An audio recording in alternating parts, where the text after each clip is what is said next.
The storm came in from the west the way Arizona storms always do, without apology, without warning all at once. One moment the sky was the deep blue of a desert evening, and the next it was gone, swallowed by something black and moving and alive with electricity. The mesquite trees along the highway bent sideways. Tumbleweeds skidded across the asphalt like things trying to escape something they could feel coming but couldn't name. The temperature dropped 15 degrees in 20 minutes. Clara Maddox didn't mind the storm. She was elbow deep in the engine bay of a 1994 Ford pickup that belonged to a retired school teacher named Dolores Vance, who lived 12 miles out on a dirt road and couldn't afford the dealership in Phoenix. Clara had told Dolores not to worry about the cost. She'd figure it out later. She always did. The garage sat back from the highway by about 30 yards, gravel lot in front.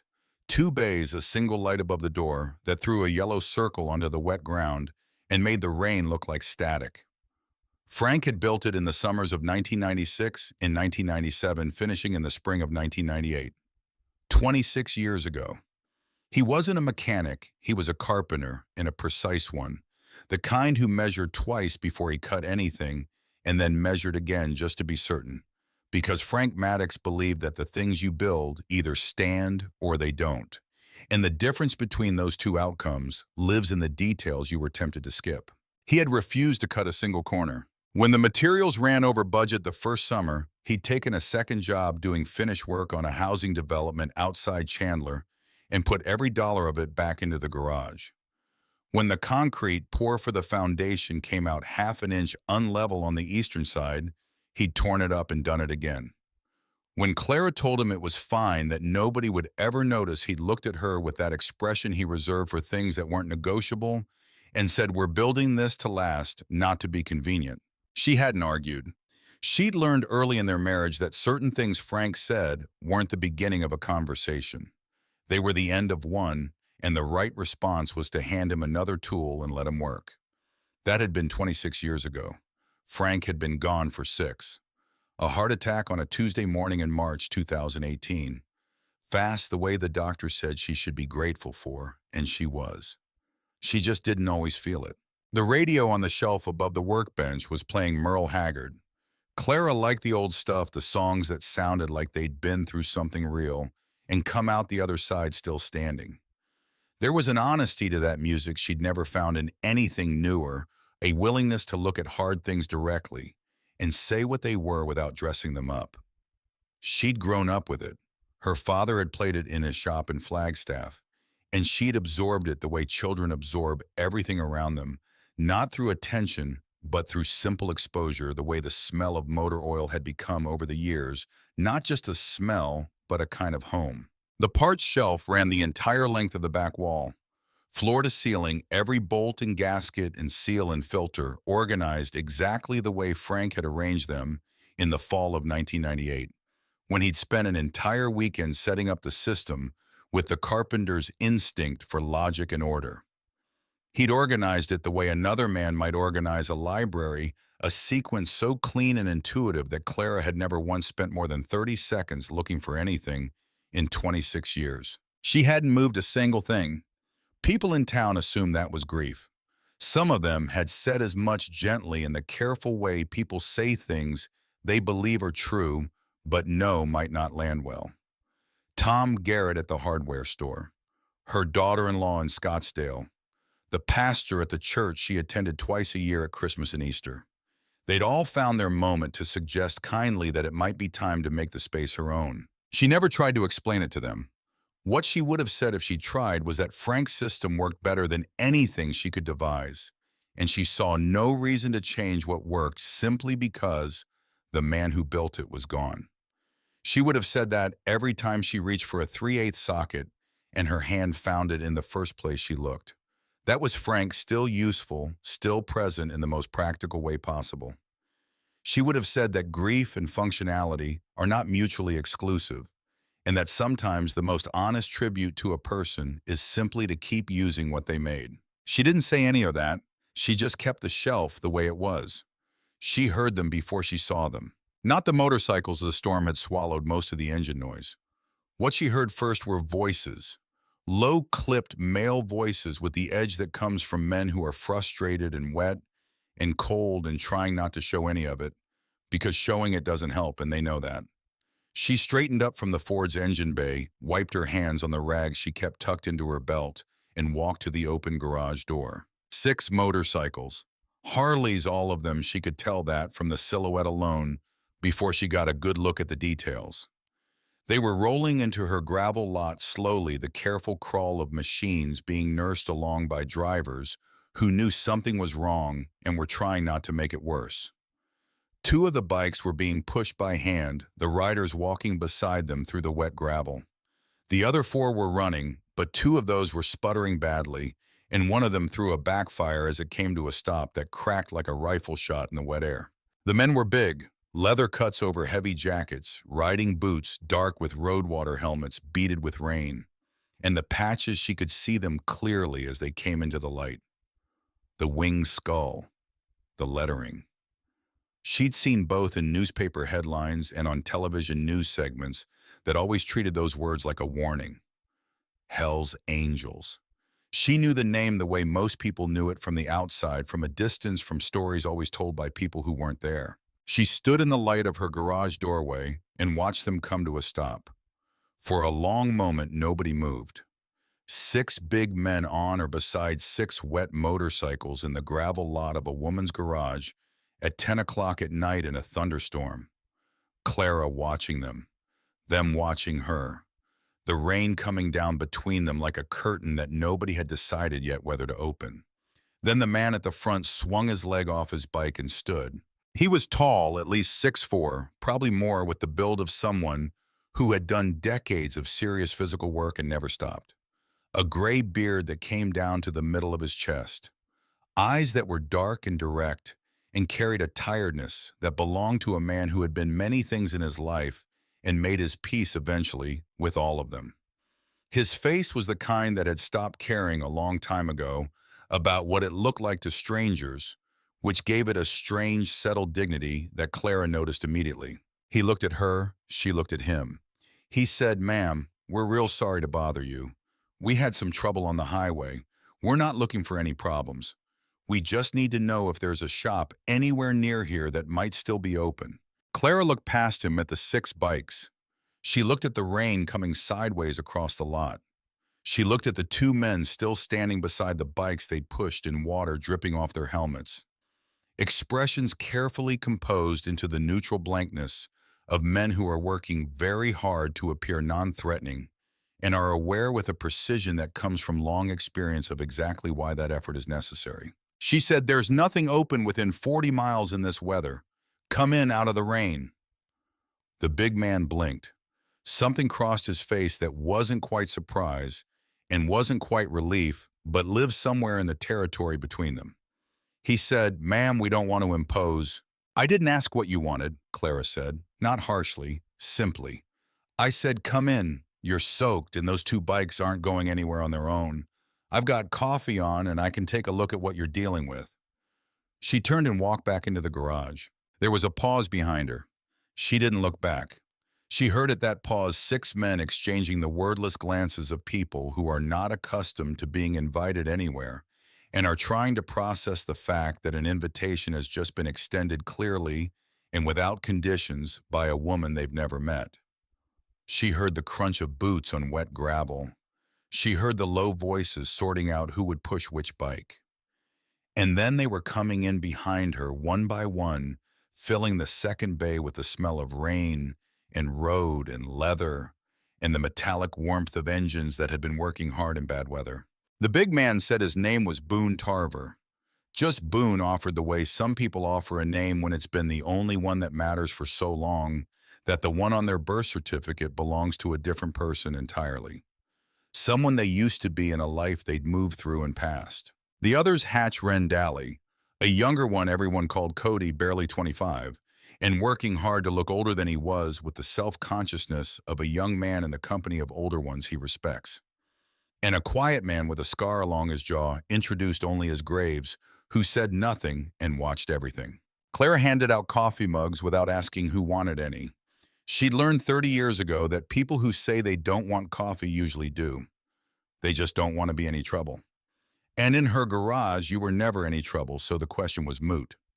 She set the pot in the middle of the workbench where anyone could reach it and crouched beside the first bike, a big touring model saddlebags worn smooth from years of miles, and started looking without waiting to be asked. Boone stood a few feet back, both hands around his mug, watching her work with an expression that was attentive and still. She said, "Carburetor's flooded, and your fuel line has a hairline crack right here. See where it's been weeping." She clicked on the flashlight and held it close. Probably started small and got worse gradually. The temperature drop tonight finished it. How long has this one been running rough? Boone looked at the man named Hatch who'd been riding that bike. Hatch said, "Couple weeks, figured it was just the altitude." "It's never just the altitude," Claire said. She stood and moved to the next one. She worked her way through all 6 bikes in the first 40 minutes, just looking, not touching yet. Identifying. She spoke as she went, not performing, not explaining herself, just thinking out loud, the way she'd always done when she worked her father's habit absorbed along with the music and the motor oil. Flooded carburetor on the first. Fuel line on the second. Voltage regulator failing on Graves's bike, she named it, before she pulled the cover to confirm. And when the cover came off and confirmed exactly what she'd said, she heard Cody let out a short breath of something that sounded like amazed. She stood up and looked at all 6 of them. "I can fix these tonight. All of them. It's going to take a few hours and I'll need you to stay out of my way and let me work. But I can do it." She paused. "There's also leftover chili on the stove in the house if anybody's hungry. Nothing fancy." Boone was quiet for a moment. Then he said in a voice that was careful and serious, "Why are you doing this?"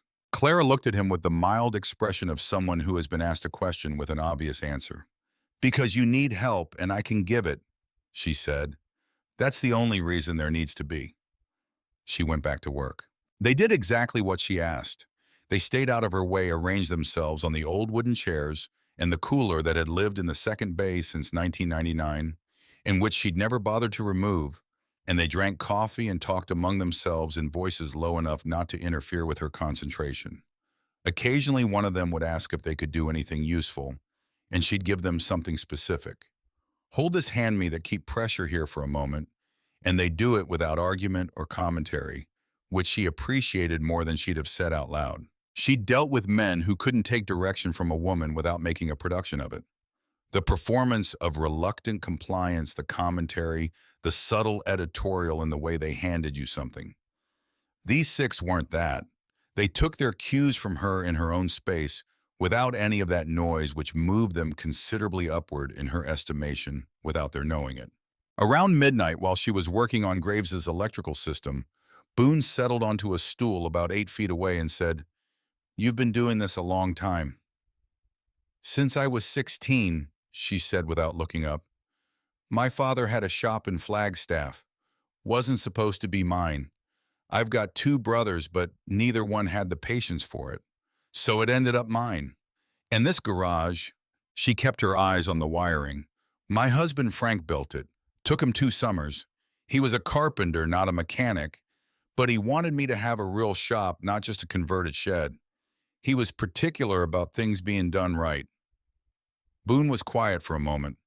Then, "He's passed 6 years ago." She said it the way you say something you've made your peace with, not the way you say something that still has a raw edge, even though anyone paying close enough attention would have noticed both were true. "Heart attack, fast. They tell me I should be grateful for that. And I am, I just don't always feel it." Boone nodded. He didn't say "I'm sorry for your loss" or any of the phrases people reach for when they don't know what else to say. He just nodded slowly with the gravity of a man who understands that some things don't need to be commented on. They just need to be acknowledged and then allowed to sit in the room without being moved. She liked him better for it.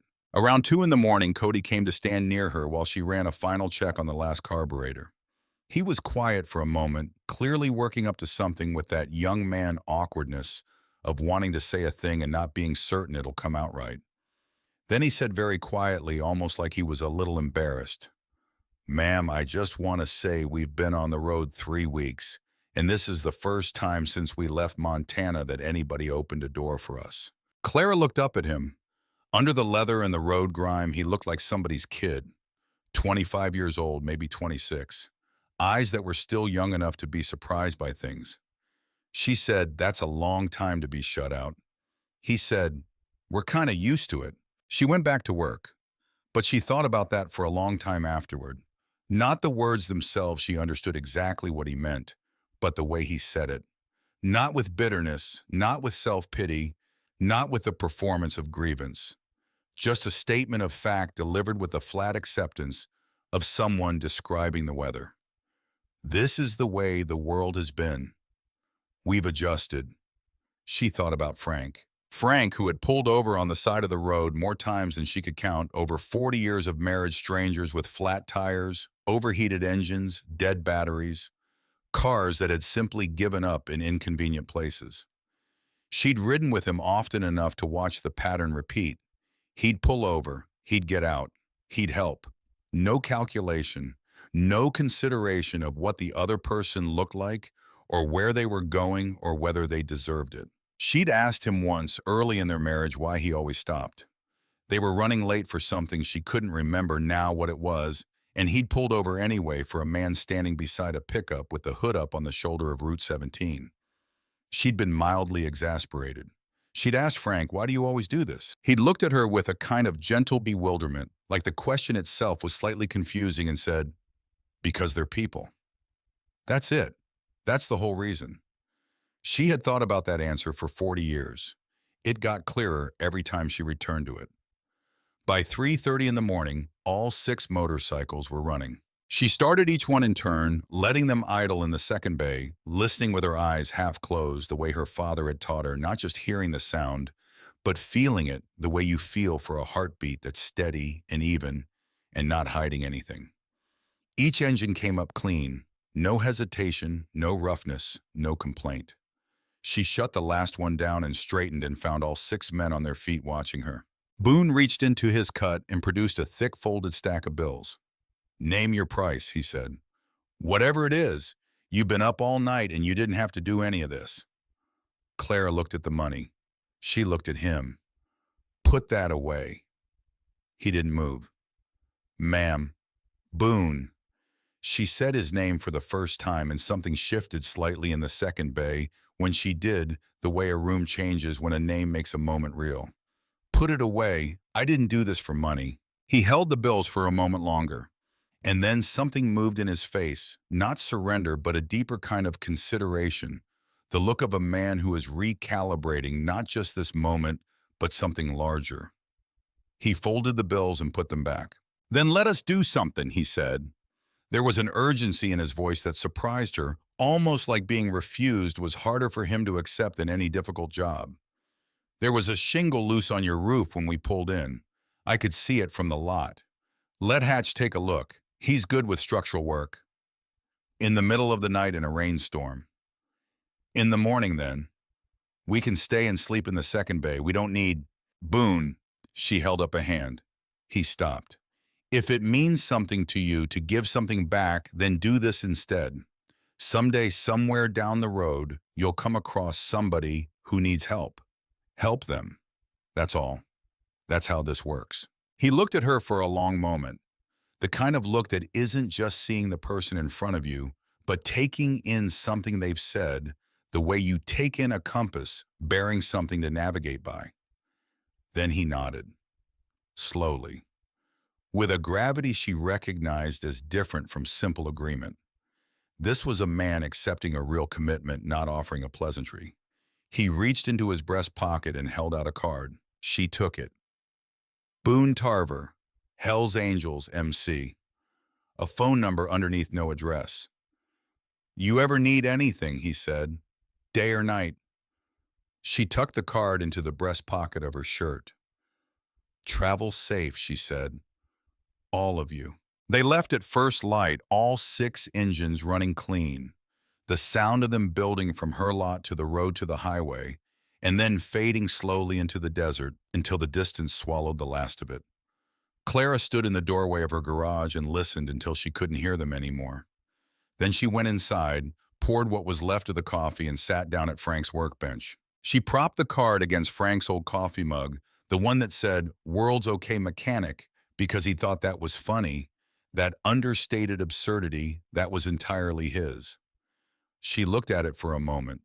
Then she picked up the mug and turned it slowly in her hands, the way she did sometimes in the early mornings, when the garage was quiet and the desert was doing what it does after a storm, smelling like something alive, like the rain had reminded everything dormant that it was still there. She thought about Cody saying we're kind of used to it with no bitterness in his voice at all. She thought that's not right. That's just not right. She thought about Frank pulling over on Route 17, getting out without calculation, helping a stranger because they were a person. That's it. That's the whole reason. She did not know that in 4 days, everything she had left in the world would be under threat. She did not know that the quiet morning she was sitting in, birds just coming awake, desert smelling like something newly alive, was the last quiet morning she would have for a very long time. She didn't know that the card propped against Frank's mug was the most important thing she owned. She just sat and drank coffee and listened to the birds and let the morning be what it was. The letter arrived on a Tuesday. She almost missed it.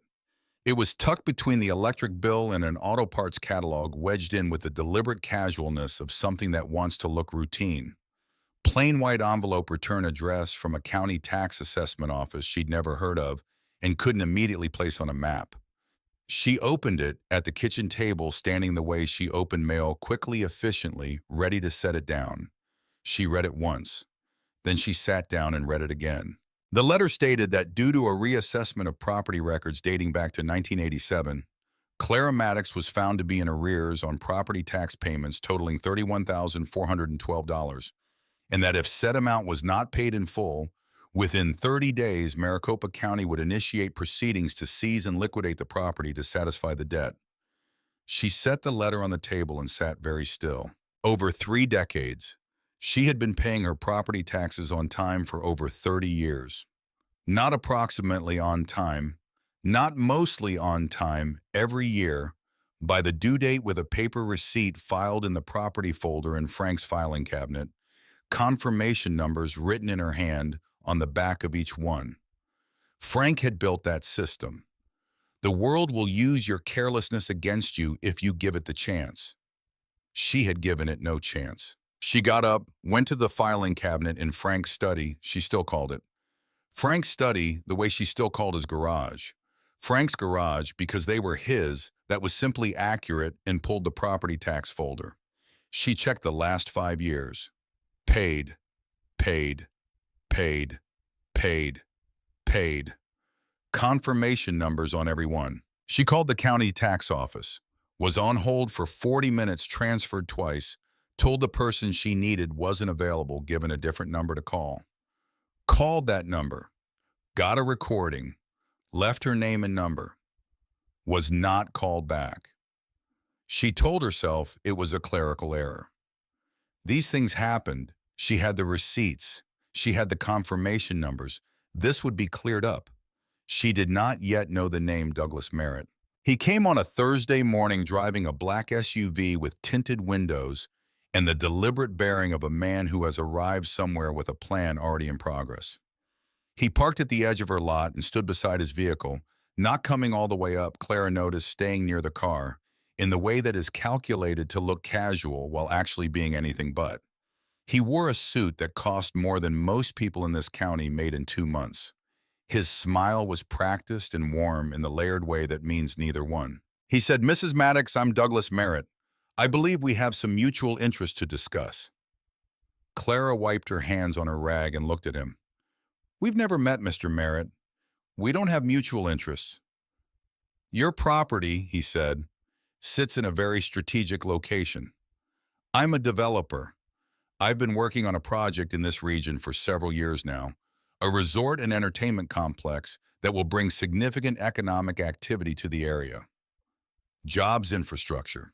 "I've heard that speech," Clara said. "What do you want?" "I'd like to purchase your property. I'm prepared to make an extremely generous offer." "It's not for sale." The smile held, something behind it recalibrated, subtle as a gear turning. Mrs. Maddox, in light of your current situation. My current situation is fine, Clara said. Good morning, Mr. Merritt. She went back into the garage. She heard his car door close eventually, heard the engine start, heard the SUV back out of her lot and roll away south on the highway. She stood at her workbench with her hands flat on the surface and looked at the space in front of her without seeing it. My current situation is fine. She'd believed that when she said it. 4 days later, Earl Denton pulled his truck into her lot and sat in the cab for a moment before getting out, which was unusual. Earl ran the feed store 2 miles down the road and had been something like a friend to her and Frank for 30 years. The kind of friend you don't see every week, but who exists in your life with the reliability of a fixed point and who you'd call in a genuine emergency without thinking twice because thinking wouldn't change the answer. When he came into the garage, he wasn't quite meeting her eyes. More unusual still. She said, "Earl, what's wrong?" He said, "You heard the name Douglas Merritt yet?" She told him about the visit. He nodded, unsurprised in the way a man nods when he's heard the answer he expected and wasn't hoping for. He said, "That man has been buying land in this county for 3 years. Everything between the highway and the ridge, almost all of it he's got now. Yours is the last piece he doesn't have." Clara said, "I know, it's not for sale." "I know it's not for sale." He finally looked at her. "What I'm telling you is that when Merritt can't buy something, things start happening." He paused like a man deciding how much to say. "The Callahans over on Route 9, he wanted their 10 acres. They said no. 3 months later, they had an EPA complaint filed against them for runoff from a field that hadn't had runoff issues in 40 years. Turned out to be fabricated. By the time it got sorted out, they were broke from the legal fees and they sold." Another pause. "The Hendersons, same story, different angle. Zoning violation that nobody had ever heard of against a building that had been standing since 1971. Clara stood very still. "You're telling me the tax letter is him?" Earl said, "I'm telling you, I don't know that for certain. I'm telling you to be careful. And I'm telling you that a man with his kind of money has a lot of levers to pull." She said, "Do you know a lawyer? Not one in his weight class." She looked at the card she'd left propped against Frank's coffee mug a week ago, still exactly where she'd set it. She'd been looking at it on and off every time she passed the workbench. She hadn't touched it. She said, "I'll figure it out." Earl left looking like a man who wanted to say more and hadn't found the right words. She went back to work on a water pump replacement she'd been trying to finish all week. The second letter arrived 4 days after that. This one didn't come from a government office. It came in a plain envelope on heavy cream paper with the letterhead of a law firm, Hargrove and Dunn Associates, Phoenix, Arizona. 3 paragraphs of dense legal language that she read, standing at the kitchen counter, then sat down and read again, slowly moving her finger under each line, the way her mother had taught her to do, with anything important to make certain she was understanding exactly and not approximately. The substance was this: a company called Sonoran Land Holdings, LLC, was asserting a legal claim to approximately 1.44 acres of her property based on a deed transfer executed in 1987, which they claimed had never been properly recorded, but which they were now prepared to enforce.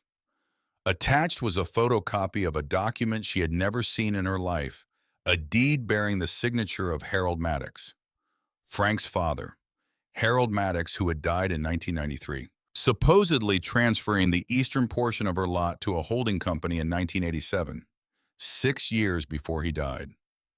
She set the letter down. She sat with it for a moment, feeling the stillness that comes not from calm, but from a mind working very fast and very precisely. She got up and went to the filing cabinet. Not the property tax folder, this time the accordion folder that lived at the back of the shelf above Frank's desk, behind a box of old tax returns and a folded Arizona road atlas from 1997 that he'd never thrown away. Frank had kept duplicates in this folder. Not everything, but the things that mattered most. He'd never said this to her directly, but she'd found the folder 2 months after he died, going through his things, and she'd understood immediately what it was and why he'd maintained it. "The world will use your carelessness against you." She found what she was looking for in the second section. A property survey, hand-drawn on drafting paper professionally executed with a notary stamp in the lower right corner. Dated 1979. Signed at the bottom by Harold Maddox. A clear, firm signature, unhurried the signature of a man who was alive and present and entirely himself. Harold Maddox had signed a document in 1979. The forged deed claimed he had signed a document in 1987. Harold Maddox had still been alive in 1987. He wouldn't die for another 6 years after the supposed transfer. Whoever had fabricated that document hadn't made the simple mistake of forging a dead man's name. They'd been more careful than that. They'd forged the name of a man who was alive at the time, which made the forgery harder to dismiss on its face. But they had made a mistake, and Clara was holding the proof of it in her hands. She sat at Frank's desk for a long time. Not panicking, she didn't have the wiring for panic. Frank used to say that meant it as the highest possible compliment. But thinking hard and methodically the way you think when a problem is real, and the clock has already started, and standing still isn't an option. She called Callaway Pruitt, the only attorney in town she knew who had handled Frank's estate. A decent man, steady and thorough, the kind of lawyer who runs fine in a small county for wills and property transfers until something serious arrives. His secretary told her he was in court in Tucson for the week. Could she leave a message? She left a message. She called the county assessor's office about the tax letter, got voicemail, left another message. She went back out to the garage and got to work on an alternator replacement that had been sitting in her queue for 3 days because standing still while waiting has never fixed a single thing in the history of fixing things, and her hands knew how to keep moving even when the rest of her was churning underneath. She was almost finished with the alternator when she heard the county inspector's truck pull into her lot. 2 men, clipboards, the manner of officials who have decided in advance what they're going to find and are there to document it, not discover it. They walked her garage from end to end, measuring, photographing, speaking to each other in voices just low enough to suggest they didn't want to be overheard, and just loud enough that she caught fragments anyway. Ventilation inadequate for commercial operation. Waste disposal non-compliant. Electrical panel pre-code. She followed them at a measured distance. She'd been through inspections before. She knew what a legitimate one looked like: 2 people checking conditions against a standard. This looked like 2 people building a record. When the senior inspector, a thin man with careful eyes named Rollins, handed her the preliminary violation notice, at the end she looked at the list. 14 items. She said, "Mr. Rollins, this garage passed its last inspection 14 months ago with no violations noted. Every item on this list was present and in the same condition at that inspection." He said, "Standards change, ma'am." She said, "Do they change retroactively?" He said, "I'm just doing my job." She said, "Are you—" Something moved behind his eyes when she said that. Not guilt exactly, but not nothing either. A flicker of something she couldn't fully name. He held her gaze for 2 seconds, then looked away and said, "Have a good day, Mrs. Maddox," and left. She stood in the middle of Frank's garage with the violation notice in her hand and looked at the shelf on the back wall. Everything in its right place. And she thought about the man who had built this space board by board over 2 summers, who had torn up a concrete foundation because it was half an inch off, and done it again because he was building this to last and not to be convenient. She thought, they want this. They're coming for it. This is what it looks like. She looked at the card propped against Frank's coffee mug. She looked at it for a long moment. Then she picked up her phone and called Callaway Pruitt's office again, and this time she left a message that was specific and urgent, and she told herself that by the time he called back, she would know exactly what she needed to ask. She did not pick up the card, not yet, but she didn't put it away either.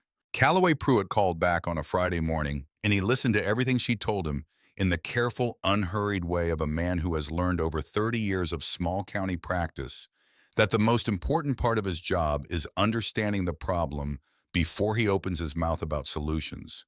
She gave it to him in order: facts, first sequence, second, her interpretation, third, the way Frank had taught her to present anything complicated.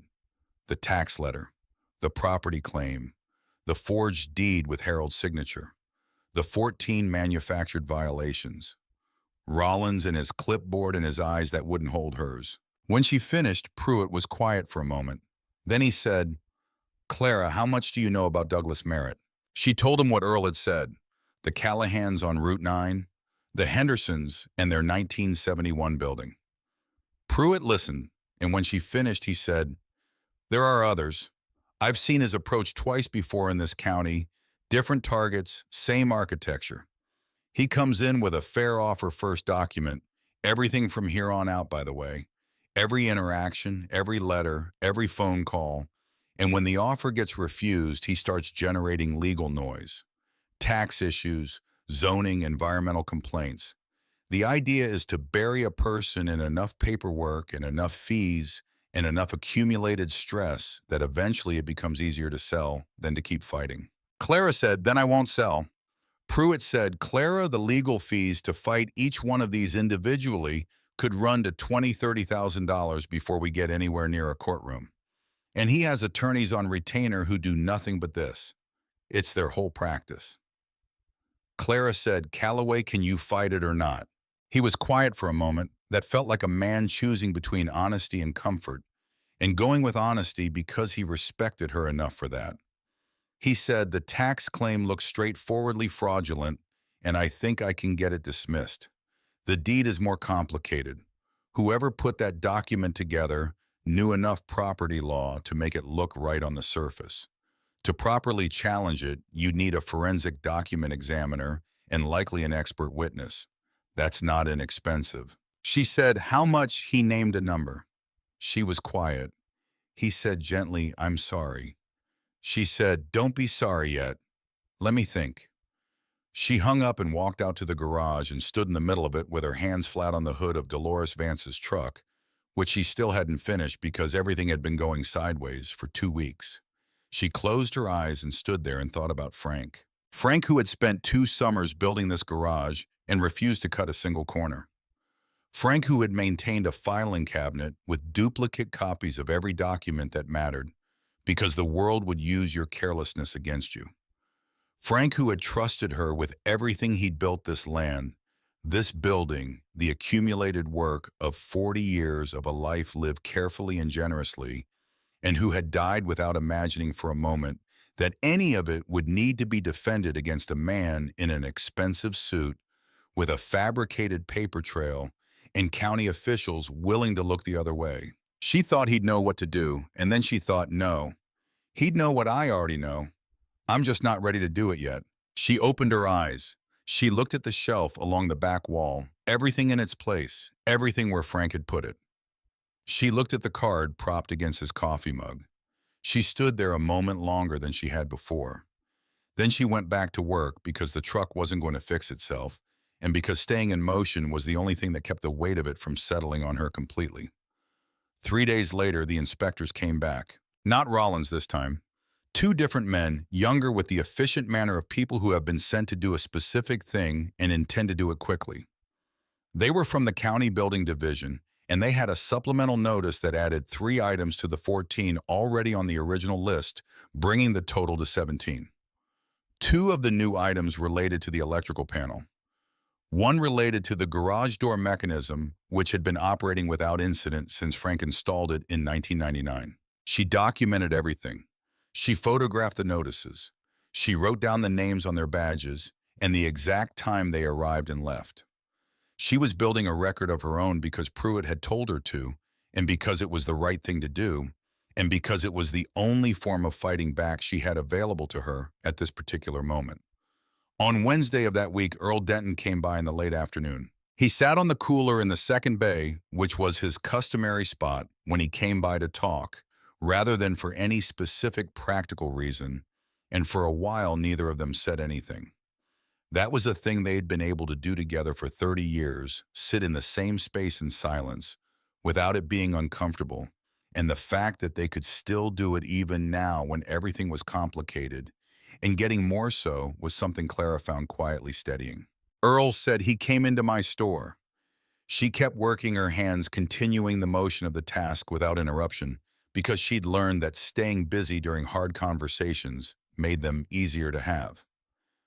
Merritt, yesterday afternoon, bought a bottle of water, stayed about 10 minutes. Earl's voice was flat and even the way it got when he was controlling something underneath. Had a very casual conversation about the economic development project he's working on, how good it's going to be for the county, how sometimes progress requires difficult transitions. A pause. And then he mentioned, still very casual, that people who involve themselves in other people's property disputes have a habit of finding themselves on the receiving end of some very expensive legal attention. Clara stopped working. He said that to you directly, standing at my counter, smiling the whole time. She straightened and turned to look at Earl. He met her eyes, and in his, she could see the thing she'd heard underneath the flat, controlled voice. Not fear exactly, but something close to it. The awareness of what it means to have a man like that in your county, knowing your name, visiting your store, smiling while he delivers a threat wrapped in business language. She said, "What did you tell him?" Earl said, "I told him I didn't take business advice from people who buy a bottle of water and call it a visit. And then I asked him to leave." She looked at him for a long moment. He shrugged, but his jaw was tight. "Frank Maddox helped me out of a situation in 2009 that I have never talked about because he made me promise not to. But it was the kind of help that stays with a person, Clara. The kind that changes the shape of what you owe and to whom." He stood up from the cooler. "So whatever you need, I don't care what that man says about entanglement." She nodded. Her throat had gone tight in a way she didn't let show. "I'll tell you if I need something," she said. He left and she stood in the garage alone, and she thought Frank. 6 years gone and still in this town looking after people. She didn't know whether to laugh or cry, so she did neither. She went back to work because the truck still wasn't finished, and the world didn't slow down for grief or gratitude. 2 days later, she came home at 11 at night after a long day and knew immediately that someone had been in the house. She knew it the way you know when something in a familiar space has been disturbed, not because anything obvious had changed, but because of the small wrongnesses. The filing cabinet drawer she always left locked, unlocked. Frank's property folder not in its exact position, sitting 2 folders forward of where it should have been, as if someone had pulled it out, looked through it, and replaced it in a hurry. Close, but not right. Not Frank's way of close. She checked the folder. The original property deed was gone. She stood in front of the open cabinet drawer for a long moment. Her hands were very still at her sides. Outside, the desert night was doing its usual thing. The crickets, the distant sound of a truck on the highway, the depth of silence that exists between those sounds in the dark. She felt something then that she hadn't let herself feel yet in all of this. Not through the tax letter, not through the forged deed, not through the 17 manufactured violations, and Rollins and his careful eyes. She felt anger. Not the hot, reactive kind that flares and subsides. The cold, clean kind that sits down in the center of your chest and stays there and does not flicker. They had come into Frank's house. They had gone through Frank's things.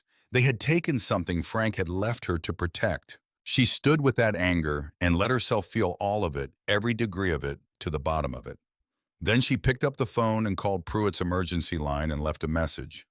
Then she called the county sheriff's non-emergency line and reported the break-in. And while she was on hold waiting for a deputy, she went to the kitchen and made herself a cup of tea and sat at the table and did the thing she knew to do. When a situation got worse, she made a list. Everything she still had. Everything that could reconstruct what had been taken. Everything that proved what she knew to be true. She went and got the accordion folder from the back of the shelf above Frank's desk. The original deed wasn't in it, she'd known it wouldn't be, but the title insurance policy was there. The tax receipts with confirmation numbers going back to 1991. The property survey Harold Maddox had signed in 1979 with the notary stamp and the date. Harold's clear, unhurried signature at the bottom. And something else she'd seen before but not fully considered until now. A handwritten letter from Harold to Frank dated the fall of 1992, about 2 years before Harold died. A letter about the land. In it, Harold wrote about the property boundaries, about what he wanted Frank to know and to keep, and about the survey he'd commissioned in 1979. He mentioned the survey by name, described where the copy was kept, and said, "This land belongs to our family, Frank.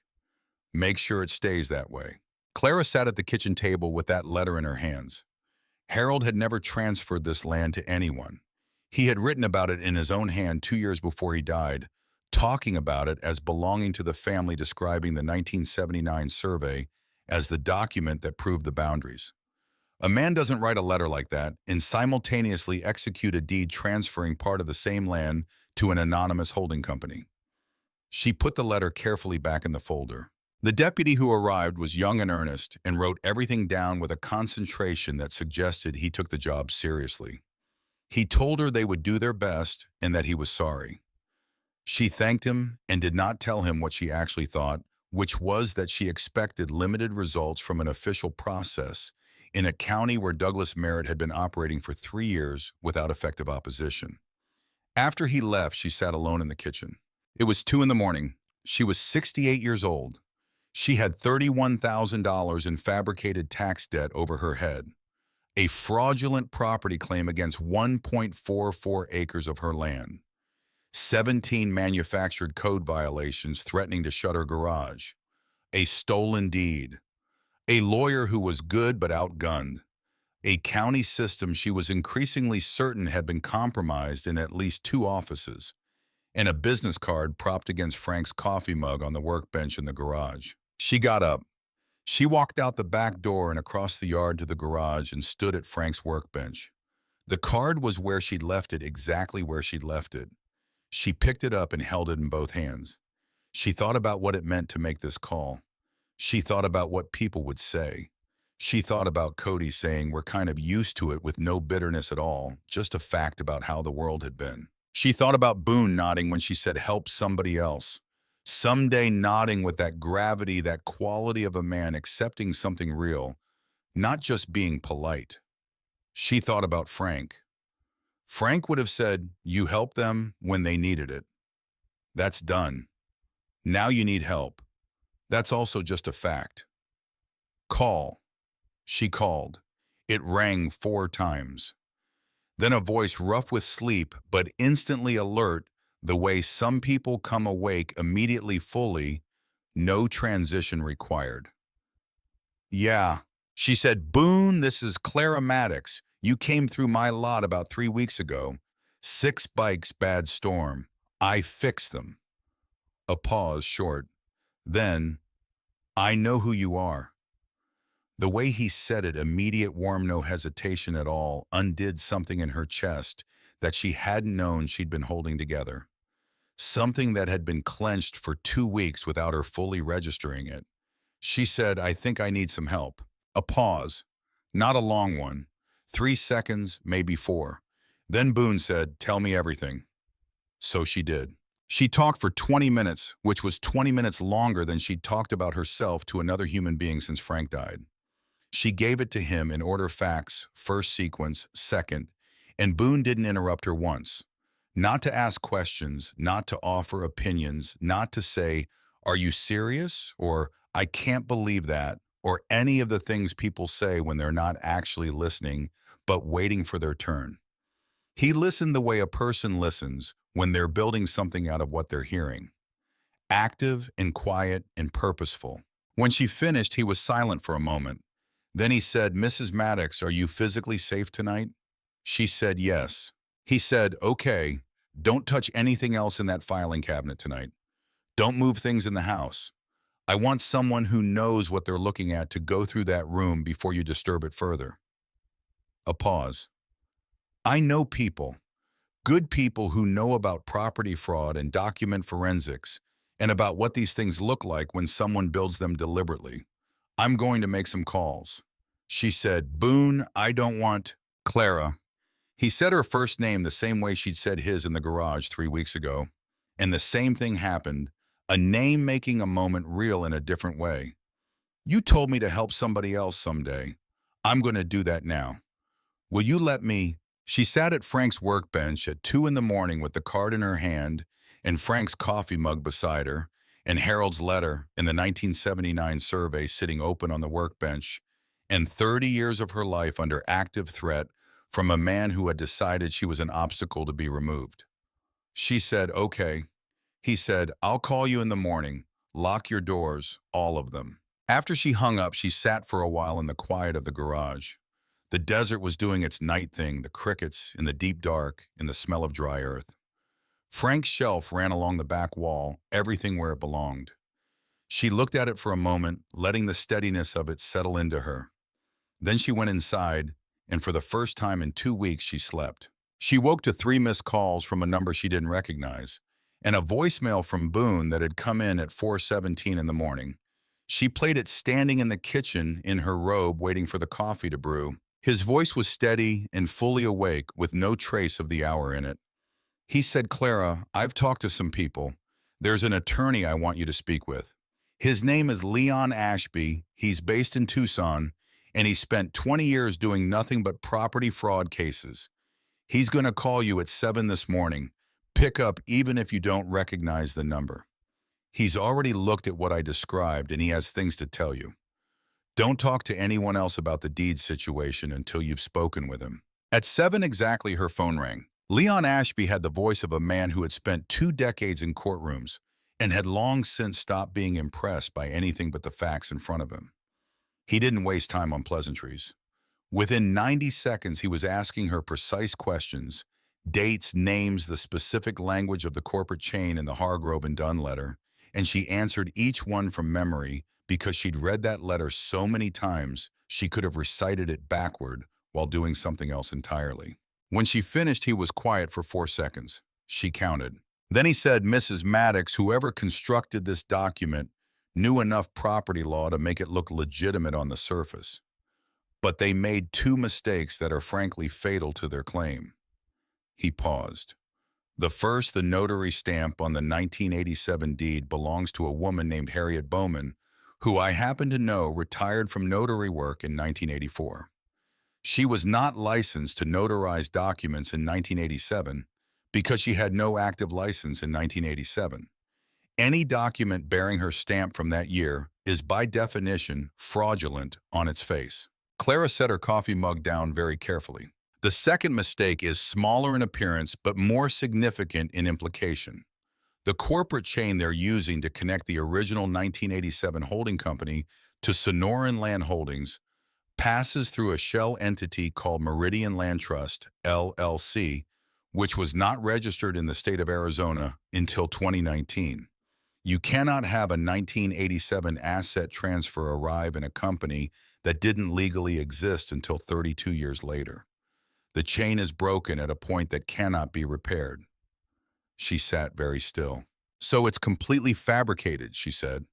"Front to back," Ashby said. "And whoever did this was sophisticated enough to know that most people would never look closely enough to catch it. They were counting on fear and financial pressure doing the work before anyone examined the details closely." A brief pause. "Boone tells me you are neither afraid nor financially exhausted." She said, "Not yet, anyway." He almost laughed. She heard it at the edges of his voice, contained but real.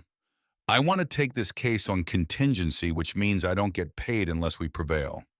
When we prevail, we pursue attorney's fees from Merit. I need authorization to pull the full property records on your lot access, your complete tax payment history, and contact the county sheriff's office about the break-in independently of whatever report you filed last night. I have a contact there I trust." She said, "Callaway Pruitt has already started on the tax claim." "Good. I'll coordinate with him. Pruitt is solid, he just doesn't litigate. I do." Another pause, shorter this time. "Mrs. Maddox, I want to be honest with you about what comes next. Merritt is going to escalate when he realizes you have serious legal representation. I've seen this pattern before in other counties, and escalation is consistent. He'll go after your garage license, your business registration, anything with a regulatory angle. And sometimes, not always, but sometimes it becomes more personal than paperwork." She said, "How personal?" "Intimidation, vandalism. In one case in Pinal County 3 years ago, a structure fire that the insurance investigator classified as suspicious origin. The word fire sat in the air between them. She said, "Are you telling me that to make me hesitate?" He said, "I'm telling you because you need to understand what you're dealing with and make a clear-eyed decision. Do you want to fight this?" She said without pausing, "Yes." "Then we start today." The call lasted another 40 minutes. By the time it ended, she had a legal strategy, a timeline, and the first solid ground she'd felt under her feet in 2 weeks. She called Pruitt and told him about Ashby. There was warmth in Pruitt's voice when he heard the name, the warmth of a man who's been given reinforcement he didn't expect and is genuinely relieved by it. She spent the rest of that day working, not thinking or not only thinking working because work kept her steady and staying steady was now a form of resistance. Douglas Merritt was counting on her to destabilize. She would not destabilize. She would fix engines and document everything and let Leon Ashby do what Leon Ashby did. 4 days later, the garage burned. She had come inside early because of a headache, not severe, just the persistent dull pressure behind her left eye that sometimes arrived at the end of a long week and declined to leave without being acknowledged. She'd been inside just over an hour, long enough to drink 2 glasses of water and lie down on top of the bed covers without undressing when she heard the sound. She couldn't identify it immediately. It wasn't an explosion, not the sharp crack of something detonating.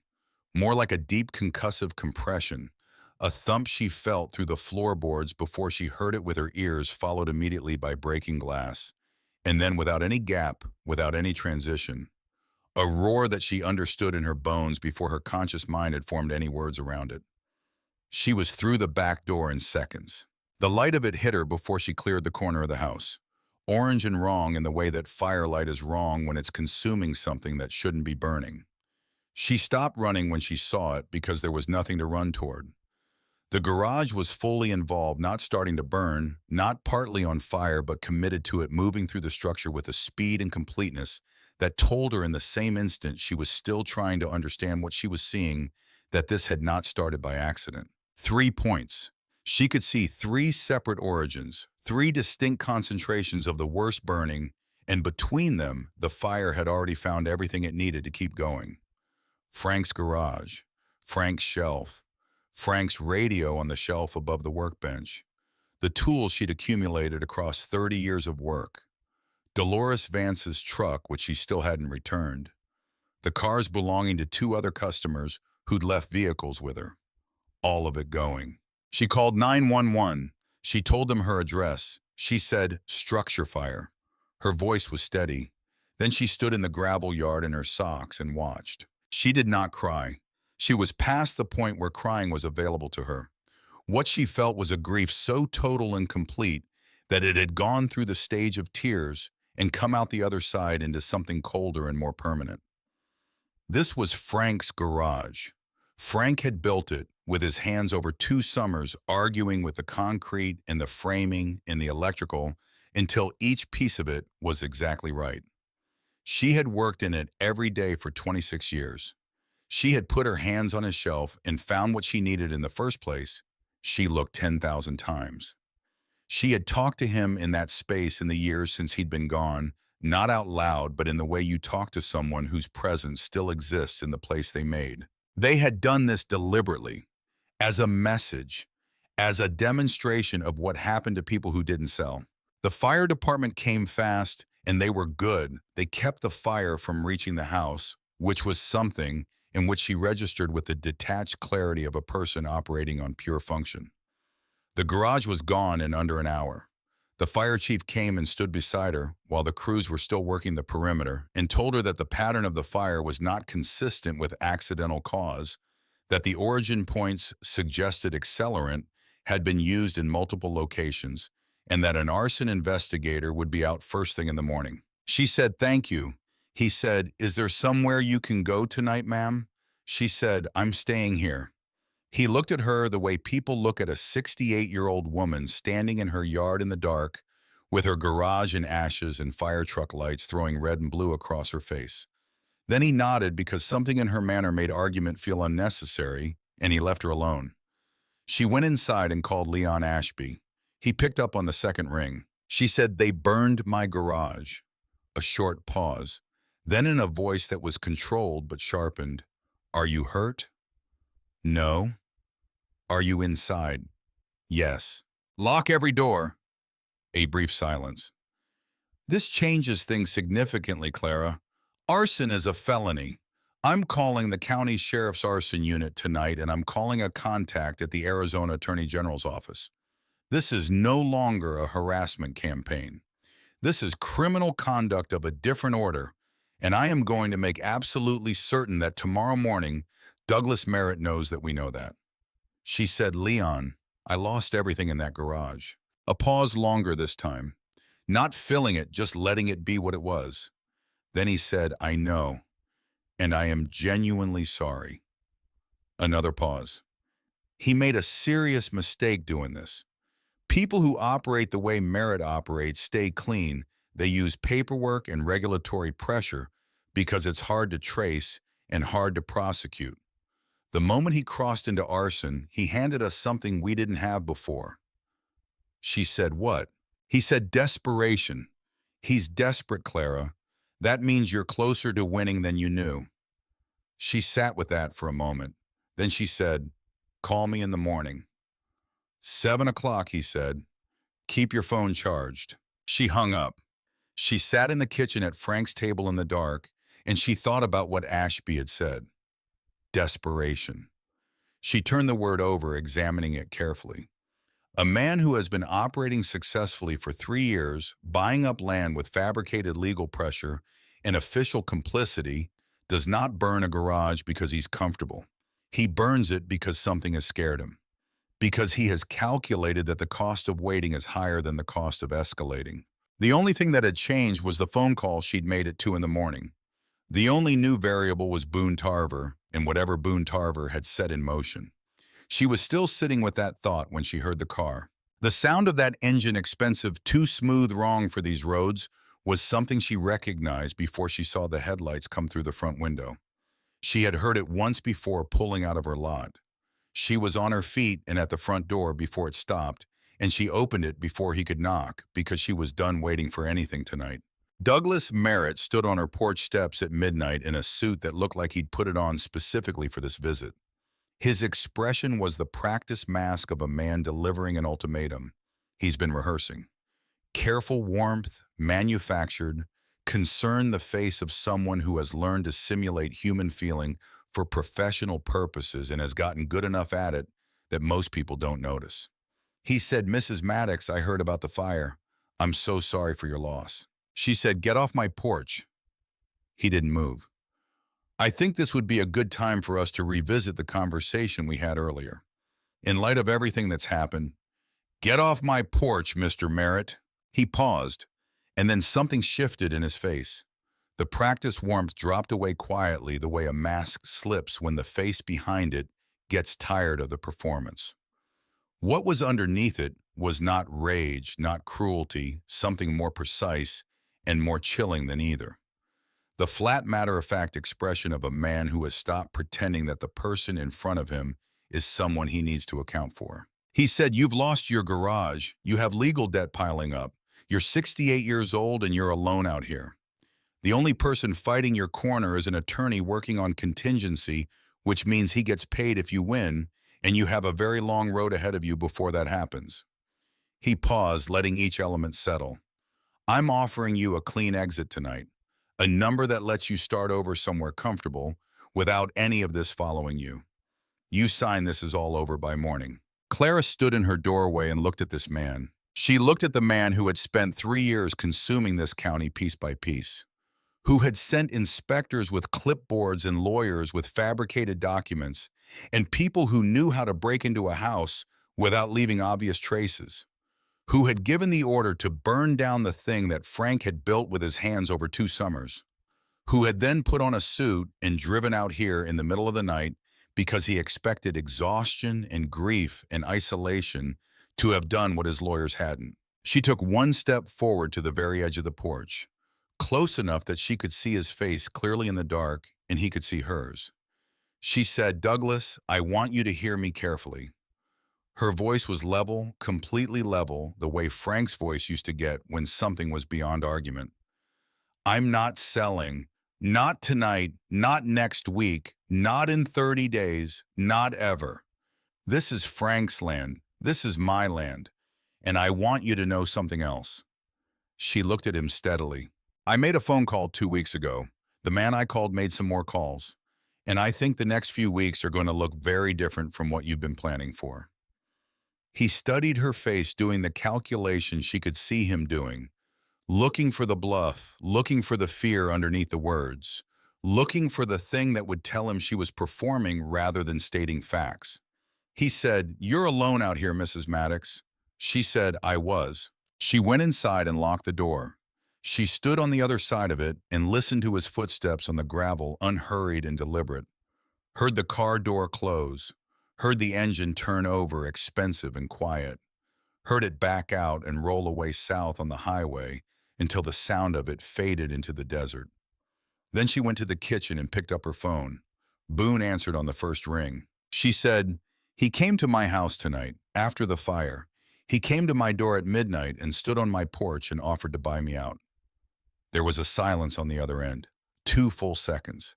And in those 2 seconds, she heard something shift in his breathing, something very quiet and very controlled, the kind of quiet that is not the absence of something, but the deliberate containment of it, the way a person breathes when they are deciding very carefully how to hold an anger that is genuine. Then he said, "He stood on your porch." She said, "Yes." Another short silence. He said, "Clara, I need you to listen to me. What's about to happen, I want you to know it was already in motion before tonight. But tonight moves the timeline up." A pause. "How much space does your property have?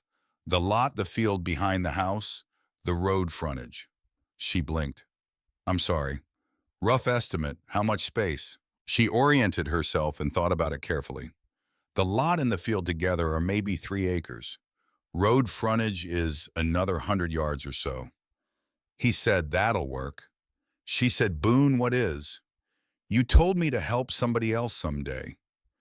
His voice was level and warm and absolutely certain in the way that certainty sounds when it isn't performed but simply present. "We took that seriously. We just needed to know who." She stood in Frank's kitchen in the dark, with the smell of smoke still in her clothes, and the ruins of Frank's garage 30 feet from her back door, and 30 years of her life under sustained assault from a man who had come to her porch at midnight because he thought she had nowhere left to turn. She said when Boone said, "Watch the highway at dawn," she didn't sleep. She told herself she would try. She lay down on top of the bed covers, still dressed, set her phone on the pillow beside her, closed her eyes. But sleep didn't come, and after an hour, she stopped pretending and got up and made coffee and sat at the kitchen table in the dark and waited for dawn the way you wait for something you've been told is coming but can't yet imagine the shape of. "Watch the highway at dawn." She kept turning the words over. Not the words themselves, those were simple enough, but what they implied, what they were pointing toward. She had heard Boone say it with that quality of certainty that didn't perform itself, and some part of her believed him completely. Another part of her, the part that had spent 68 years in a world that generally operated within recognizable boundaries, kept offering the reasonable explanation that she had misunderstood, that the stress and the smoke and Merritt's midnight visit had scrambled something in her processing, that what was coming would be smaller and more manageable than the picture forming in her mind. She was on her third cup of coffee when her phone buzzed. A text from a number she didn't recognize. 3 words. "We're 20 out." She set the cup down slowly and walked to the front window. The highway was still dark. The desert before dawn carries a silence different from deep night thinner, as if the air itself is already anticipating what comes next, already beginning to make room. The mesquite trees along the road were dark shapes against a sky that was just beginning to consider the possibility of light, a faint gray suggestion at the eastern horizon that hadn't committed to anything yet. She stood at the window with her hand flat against the cold glass and waited. She heard it before she saw it. A vibration first felt rather than heard, the way you feel a freight train approaching on tracks you can't see, a low-frequency tremor that travels through the ground and up through the soles of your feet and into the bones of your legs before your ears have registered anything at all.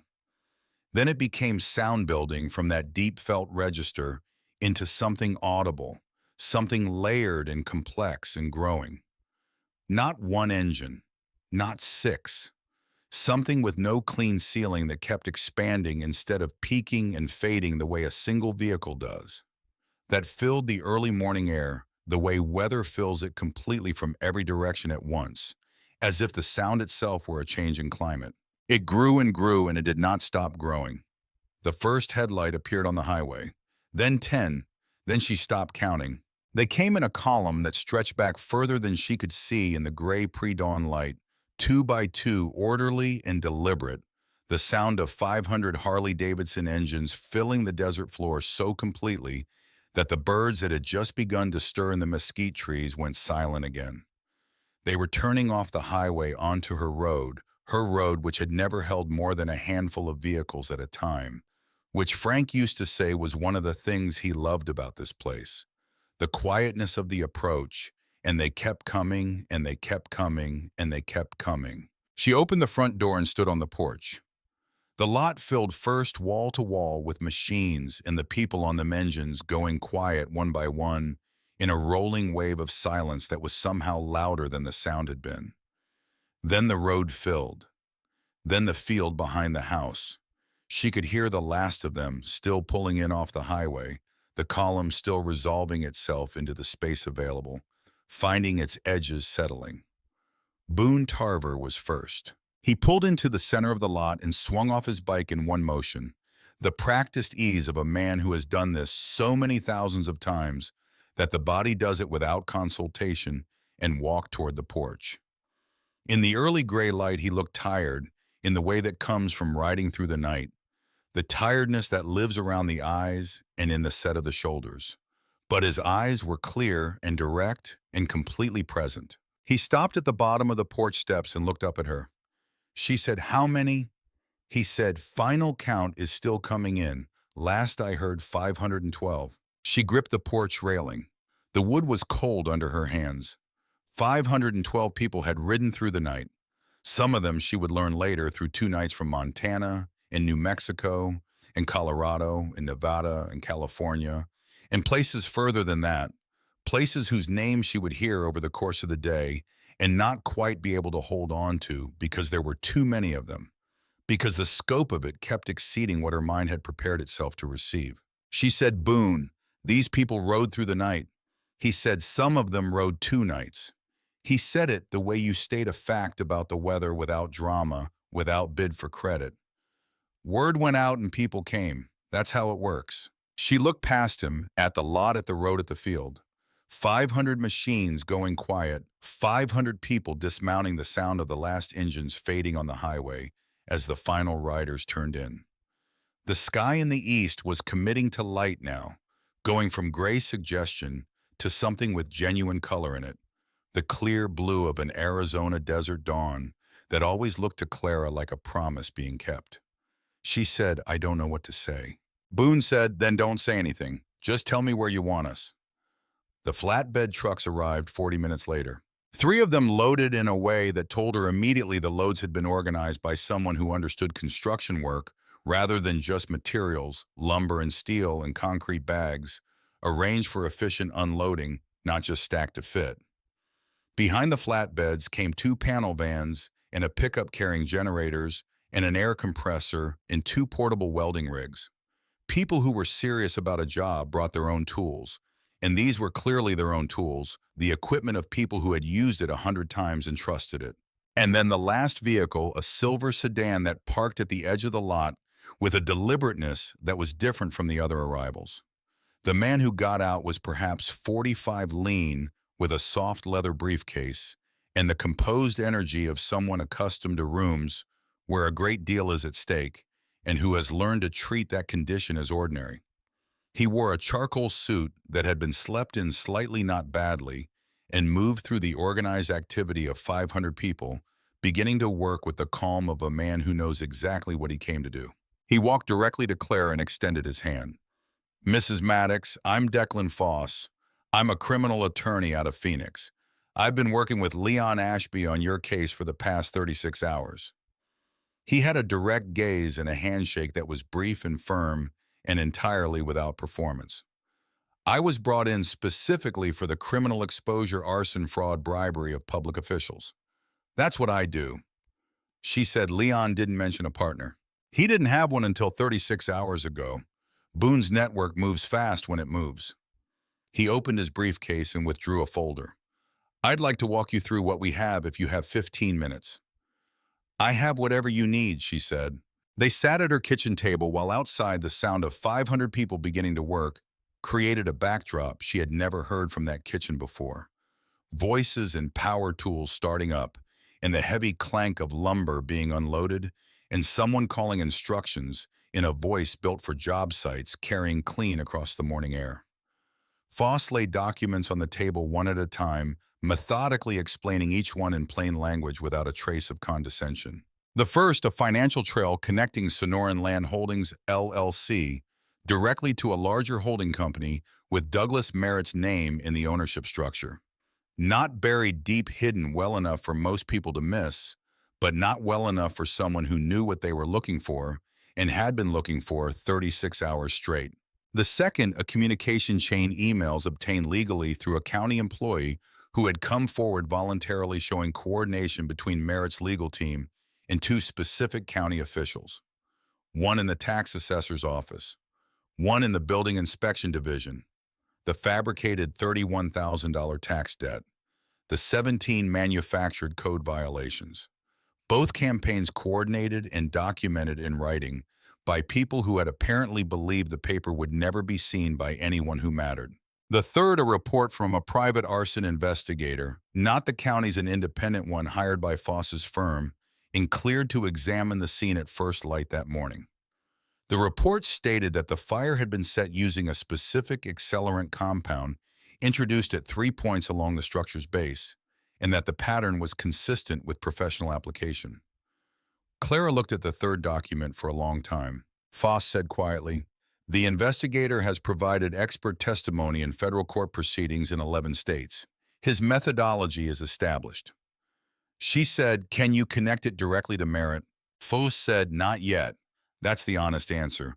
We have the how and the pattern. We're working on the who." He paused. "But here's what I want you to understand about professional arson work, Mrs. Maddox. It's contracted work. Contracted work involves payment. Payment leaves traces. We have a forensic accountant going through Merritt's financial records right now under a subpoena issued this morning at 6 a.m. by a judge in Maricopa County." She looked up. "A judge," Foss said, and there was something precise and deliberate in his voice, "who has personal reasons to want this done correctly." Merritt attempted to acquire property adjacent to that judge's family land 3 years ago. Used the same approach. The judge's family had better legal representation than most of his targets. Merritt backed off, but the judge remembered. He closed the folder. Sometimes the law works slowly. Sometimes it becomes personal and works considerably faster. Clara sat back in her chair. She said, "What happens today?" Foss said, "This morning we file a comprehensive fraud complaint with the Arizona Attorney General's office. Leon has been on the phone with their office since 5 a.m. He ticked through items practically not theatrically. We file a parallel complaint with the county sheriff's criminal division with our arson report attached. We file a civil suit against Merritt personally, against Sonoran Land Holdings, and against the 2 county employees whose communications we have seeking damages for the fabricated tax claim, the fraudulent deed, the coordinated violations, and the destruction of your garage and its contents." He paused. "The total figure we're seeking is significant." She said, "How significant?" He named a number. She looked at him steadily. He held her gaze without flinching. He said, "Merritt has done this to at least 7 property owners across 2 counties over the past 3 years. The people who sold did so under duress created by illegal means. Every one of them is potentially a plaintiff in a civil action. We're in contact with them." Clara said slowly, "You've been building this for 36 hours. He said, "It helps when the right people are making the right calls at 1 in the morning. Your friend Boone has a network that connects to a significant number of people in a significant number of useful places. He glanced toward the window toward the sound of work. Not all of them ride motorcycles. She looked out the window at the lot, organized, purposeful, already subdivided into working groups, without anyone appearing to have directed the subdivision. People who knew how to work together without being told how. She watched Hatch directing 3 men on the foundation placement with the efficiency of someone who had done this before. She watched Wren carrying lumber in a relay with 2 others moving at the unhurried pace of people who know a long job from a short one and are pacing themselves accordingly. She thought about Boone nodding in her garage 3 weeks ago. That particular gravity. The quality of a man taking something in as a real thing, not a pleasantry. He'd been ready, Foss had said. He'd been watching for someone worth being ready for. She said, "What do you need from me right now?" Foss said, "Stay on your property today. I want witnesses around you at all times." He stood and gathered his documents. "And Mrs. Maddox, stay out of the legal details as much as you can. Let me handle the contact with Merritt's people. Your job today is to be present on this land and let everything that's happening here speak for itself." He went outside to make calls, and she sat alone at the kitchen table for a moment. Just one. She let the weight of the past 3 weeks sit on her, all of it. The letters and the inspectors and the break-in, and the night she'd stood in her yard and watched Frank's garage burn, and then she deliberately set it down. Not forgetting it. Just refusing to carry it into what came next. Then she got up and went outside to help. What happened in the next several hours was something she spent years afterward trying to describe accurately and never quite managing, because the building itself, real and fast and impressive as it was, wasn't the thing that mattered. The building was the visible part. The thing underneath it was harder to name. They worked with a focused, unhurried competence that was almost startling to watch. Not performing for the growing crowd of onlookers, not showing off, just working. She watched Hatch spend 45 minutes on the framing of what would become the office corner of the new garage, plumbing it to a fraction of an inch, refusing to move on until it was right in a way that reminded her so precisely of Frank, arguing with a half-inch of unlevel concrete that she had to look away for a moment and breathe. She watched Graves running electrical conduit with 2 other men moving through the work with the clean efficiency of someone who had done it many times and had stopped needing to think about the individual steps, which freed him to think about the whole. She watched Daly mixing concrete at the foundation pad with the attention of someone who understands that foundations are not a place to cut time. She watched Cody doing whatever needed doing, wherever someone needed another set of hands, tireless, cheerful, stopping every time he passed the food table that had assembled itself at the edge of the lot to say something that made people laugh. Earl Denton had arrived at 8 in the morning. He'd pulled into the lot, parked, and sat in his truck for a moment before getting out, unusual for Earl, who was not a man who sat with things. When he came to stand beside her near the foundation work, his expression was something she had never seen on his face before, a kind of profound relief, like a man who has been holding his breath for weeks and has finally been given permission to exhale. He stood beside her, and they watched together without speaking for a moment. He said, "There are 500. I know Earl." He was quiet for another moment. Then he said, "Frank would have been out here at 6 in the morning with his own tools." She said he would have been here at 5 checking the site conditions. Earl laughed, a real laugh, full and unguarded, the first she'd heard from him in weeks. Then he went and started distributing sandwiches, and that was how he spent his day, moving through the working crowds with the quiet satisfaction of a man who has found exactly the right thing to do with himself. Dolores had come at 9 with 3 women from her church and a pot of beef stew large enough to feed 40, and within an hour there was a separate operation running at Clara's picnic table that had nothing to do with construction and everything to do with making certain that nobody who was working went hungry. It was, Clara thought, watching it from across the lot, exactly the kind of thing that couldn't be planned. It had simply organized itself the way communities organize around need. When enough people show up who understand that the work is the whole work, not just the visible part. Around noon, Boone found her near the back of the lot and handed her a sandwich and stood beside her while she ate it, both of them looking at the new structure, taking shape on the footprint of the old one. It was going to be larger. Foss had told her that early in the morning, Graves had looked at the original dimensions and the available materials and had quietly made the executive decision to extend the second bay by 12 feet, which would give her room for a third vehicle and more organized storage. Nobody had asked permission. They just decided it was the right thing to do and done it. Boone said, "How are you holding up?" She said, "I'm trying to understand the scale of this." He was quiet for a moment, considering. Then he said, "You want to know why people really came?" She said, "Yes, that's exactly what I want to know." He said, "Most of my guys have ridden into 100 towns and watched 100 people look at the patches and decide they already knew everything they needed to know. Before anybody opens their mouth, before anybody does anything, the decision is made. You've already been judged and found whatever they need you to be." He paused, looking out over the working lot. Word went out that there was a woman in Arizona who looked at 6 strangers at 10 o'clock on a stormy night and said, "Come in out of the rain." And what people heard when I put out the call was that that woman was in trouble. He looked at her. "You don't help somebody like that and then leave them to burn." She was quiet for a moment. She said, "Boone does Merritt know what's happening here?" Boone said, "He knows." "How do you know he knows?" "Because 40 minutes ago, Foss took a call from Merritt's attorney. Merritt wants to talk." She turned and looked at him directly. "What does that mean?" Boone's expression was calm, and there was something in it that on a different face might have been satisfaction, but on his was something quieter and more considered. He said, "It means 500 motorcycles in your lot means something different to a man like Douglas Merritt than it does to most people." He paused. "He's counting them."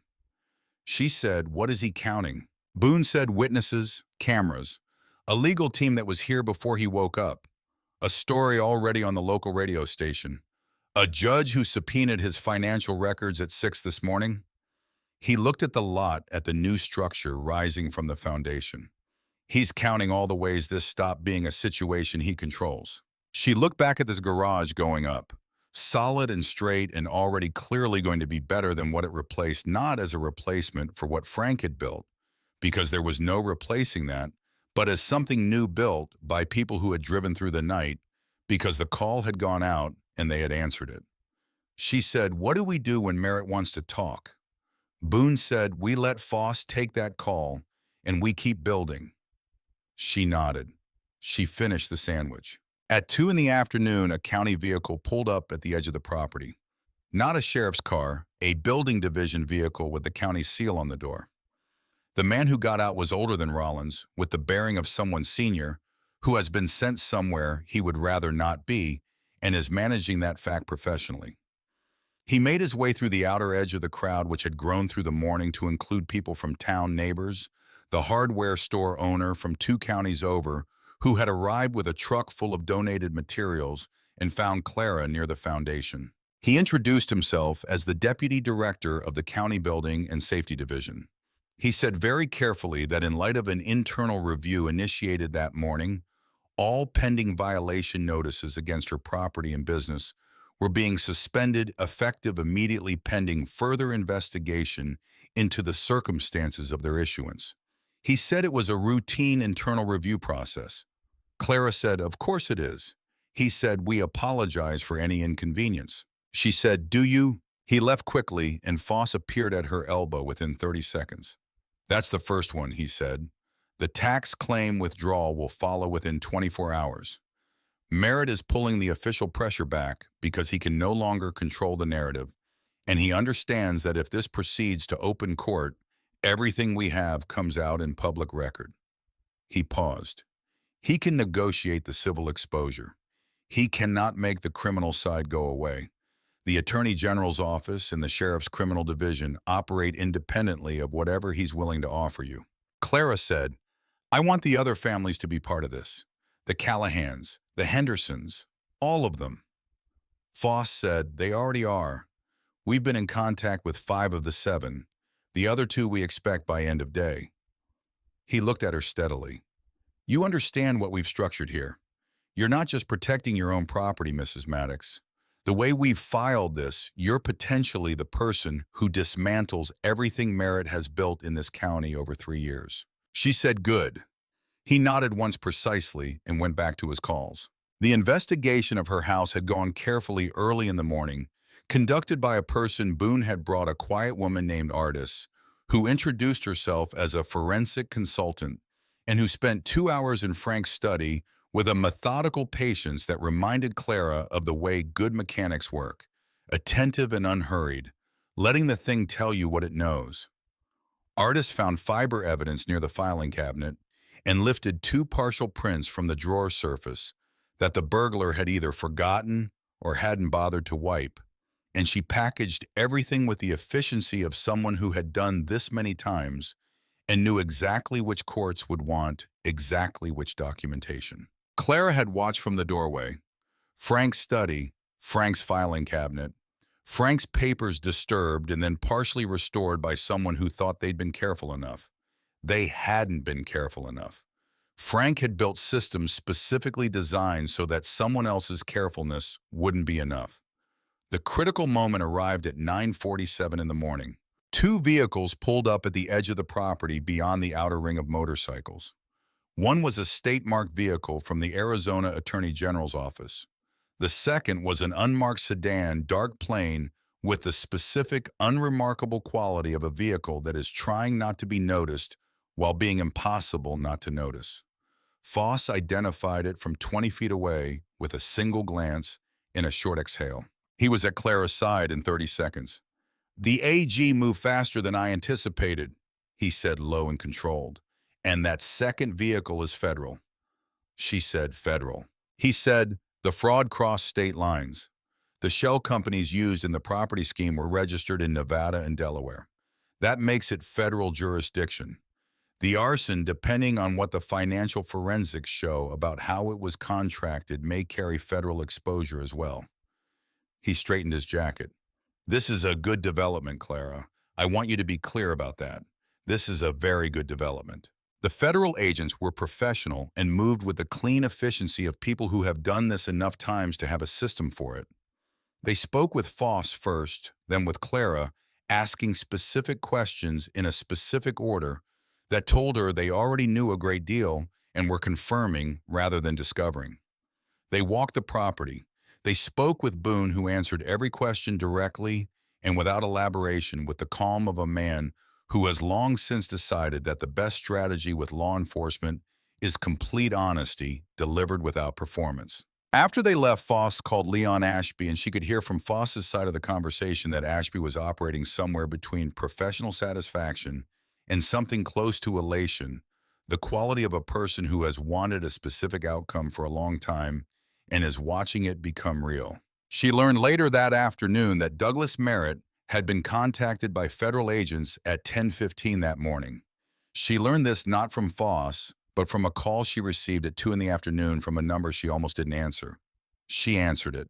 Merritt's voice came through the line and sounded nothing. Nothing at all like the voice that had stood on her porch at midnight with a rehearsed offer and a cold face beneath the warmth.